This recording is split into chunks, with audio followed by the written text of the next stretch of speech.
it goes without saying that already a lot of the technologies I mentioned in terms of the things we're trying to get farmers to do from the point of view of being beneficial for greenhouse gas emissions, a lot of those are mainstream and belt and braces in our everyday advisory programs across our various enterprises already. I suppose what we're doing now is highlighting, I suppose, the additional benefit a lot of those practices have, particularly the efficiency benefits, which are already helping in terms of farm output and bottom line on the farm, but also they're beneficial from a greenhouse gas point of view. Hello and welcome to the Beef Edge, the Teagasc Beef Podcast, for all your latest news, information and advice for Irish beef farmers. I'm Catherine Egan, and on this week's episode, I'm joined by Teagasc Director of Knowledge Transfer, Stan Lalor, to get an update on the recent launch of the Signpost Advisory Programme and how you can take part. You're very welcome, Stan. Before we start, can you give a background to listeners as to what the Signpost Programme is? Just over 2 years ago now, Teagasc launched a very significant programme, I suppose, as part of their overall response to the whole greenhouse gas climate change challenge that was facing the sector, really. And that was the Signpost programme. And that established a network of demonstration farms around the country, which includes two of the very significant beef programs we have, the Dairy Beef 500 demonstration farms and also the Future Beef program demonstration farms, formed part of what is now a network of over 100 demonstration farms associated with that Signpost program. And that was really engineered to be the network of farms through which we could showcase how to do the best things we could in relation to practices and technology adoption on farms, which would be of benefit in terms of reducing greenhouse gas emissions and have a positive impact on climate. Always within the Signpost programme, there was an ambition to see how we could extend the great work going on the demonstration farms out to the full range of farmers across the entire sector. And where we had an opportunity to do that was within the climate action strategy, which was developed and launched by Teagasc in 2022.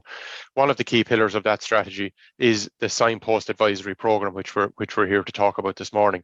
Now, the other areas of the Teagasc climate strategy, which I suppose are the key pillars of it, one is around research and developing, I suppose, our research capabilities that we have across we're blessed with very high quality researchers and also research facilities around Teagasc across all of the various enterprises, including beef with all of the various, with the working Grange and the other research centres associated with beef and grassland management and animal performance and animal health and so on. So the Teagasc Climate Centre, its main role is to bring together a lot of those various aspects of research associated with climate and reducing greenhouse gas emissions and bring together into one place. And we seen last week one of the outputs, I suppose, of the Teagasc Climate Centre, which was the launch of the new MAC curve for agriculture, which really set out the roadmap of where technologies could take us with respect to reducing the greenhouse gas emissions from the overall sector. So that was on the research side.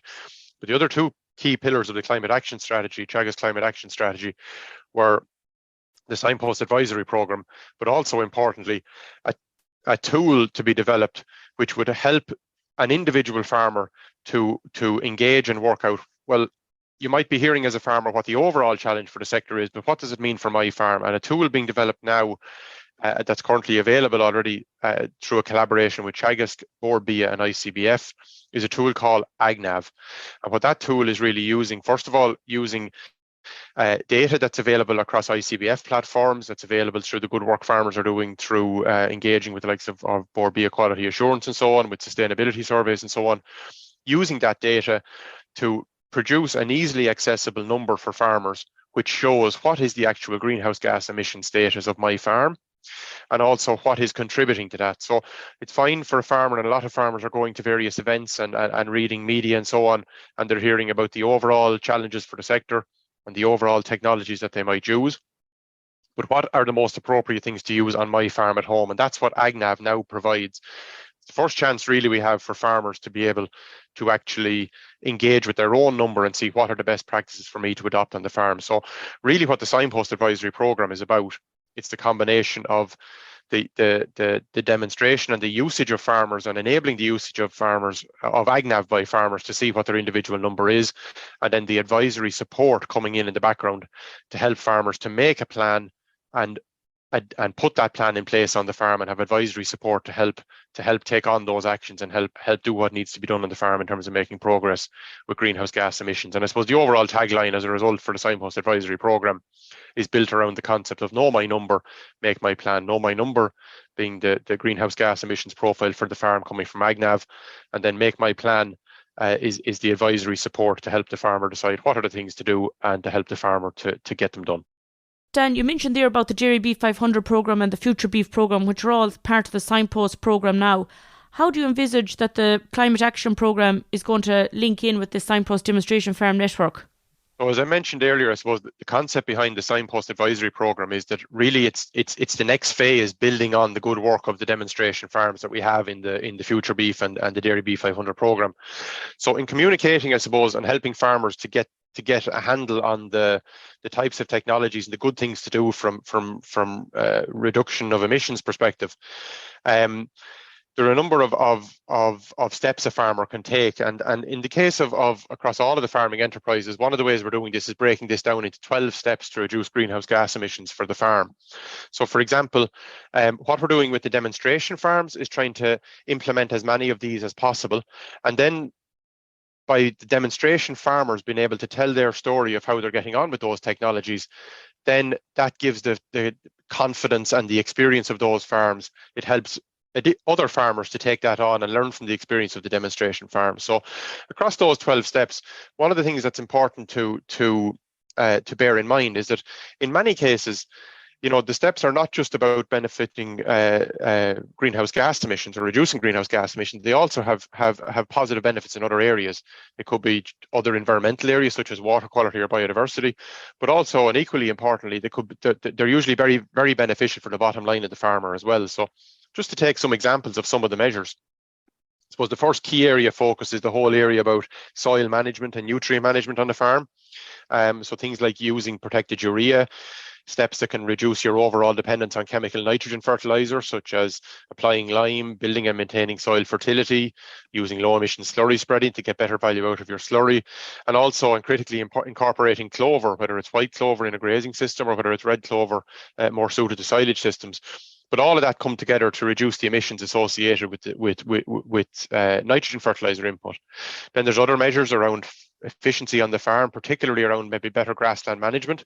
So we're focusing on fertilizer in the point of view of growing grass, but utilizing grass, be it through grazing infrastructure, be it through grass measurement and grassland management, is key as well. And then finally, I suppose on the beef side, there's a whole range of technologies around improving the performance of animals. So reduced age of slaughter, for example, is one which gets a lot of focus. If we have the animals, if we can get the same output out of the animals in a smaller or in a shorter time frame, that's beneficial from a greenhouse gas emissions inventory point of view, because the animals are alive for a shorter period and therefore emitting things like methane for a shorter period of their life. But also efficiency factors such as reducing the age at first calving, increasing calf output per cow, the breeding of the suckler herd and the animal health of the suckler and beef herd all come together to improve the overall efficiency of the animals. And that means we have less emissions, both overall on the farm, but also per unit output on the farm. And all of those come together. So what we're trying to do with the demonstration farms is allow farmers to see where and how these technologies can be implemented and work in practice on farms, on the demonstration farms, to give them the confidence then to go and do it on their own farms at home. And also with the Signpost Advisory Programme then to provide the advisory support, which helps the farmer work through the various challenges with practice adoption, and I suppose keep the emphasis and keep the motivation there to continue on and be successful in terms of implementing these practices. Most definitely, Stan. And how many farmers do you plan to engage with annually across the 12 regional units? You mentioned there about the number of staff that have been taken on to help in these positions. Yeah, so I suppose the 21 staff I mentioned are, I suppose, our initial phase of rollout of this programme, Catherine. Look, this is a huge challenge for the sector. We have a target by 2030 where the overall agriculture sector has been challenged with reducing its emissions by 25%. We all know that's a very, very challenging target.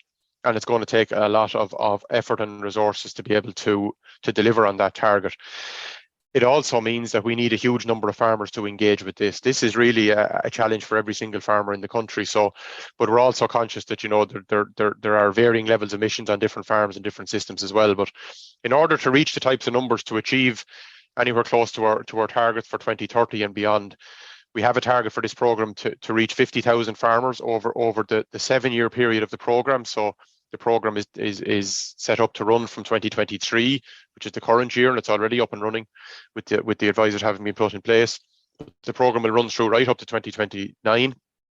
And over those 7 years, we hope to engage up to 50,000 farmers over that period. So it's very ambitious in terms of farmer numbers, but it's required given the challenge that's there for the sector to do that. For farmers that are listening, how do they take part, or is there a charge for the service? No, this is a free service, and I suppose two very important aspects of this service is it's free to all farmers, and it's not just restricted to clients of Teagasc Advisory Services. So it is open to all, and one of the areas where we're working very hard at the moment is to work closely with our partners across the industry, particularly our partners within the Signpost programme. The Signpost programme is a unique programme with the extent to which the industry, the agri-industry and partners in the agri-industry have come in and supported to be partners in that programme. So we're leveraging and working with as many of those partners as possible in order to maximise the uptake and maximise the registration numbers of farmers in the programme.